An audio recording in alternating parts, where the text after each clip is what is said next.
மாற்றுத்திறனாளிகள் அனைவருக்கும் 100% வாக்களிப்பு பெற வேண்டும் என்ற குறிக்கோளுடன் நமது இந்திய தேர்தல் ஆணையம் செயல்பட்டு வருகிறது. இது ஒரு முக்கியமான வாய்ப்பாகும்.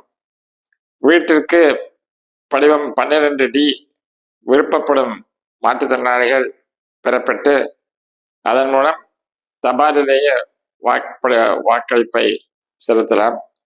இந்த படிவம் 12D வருகிற மார்ச் 30ற்கு மேல் ஏப்ரல் மாதம் 4ஆம் தேதிக்குள் பெறப்பட்டு பூர்த்தி செய்யப்பட்டு கொடுக்கப்பட வேண்டும். வீட்டிற்கே வந்து இந்த படிவங்களை கொடுப்பதற்கு நமது மாவட்டத்தில் உள்ள பல அதிகாரிகள் தயாராக இருக்கிறார்கள்.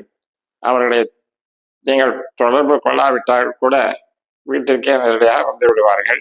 இதை தவிர நேரில் சென்று வாக்களிப்பும் விருப்பப்படும் மாற்றுத்திறனாளிகளுக்கு அந்தந்த வாக்குச்சாவடிகளில் சாய்வு தளங்கள், வீல் சேர் வசதிகள், தனி வரிசையில் முன்னுரிமை, பார்வை குறைபாடுள்ள மாற்றுத்திறனாளிகளுக்கு பிரெயில் மூலம் வாக்களிக்கும் முறை, மேலும் உதவியாளர்கள் வாலண்டியர்ஸ் போன்றவைகள் ஏற்பாடு செய்யப்பட்டுள்ளன.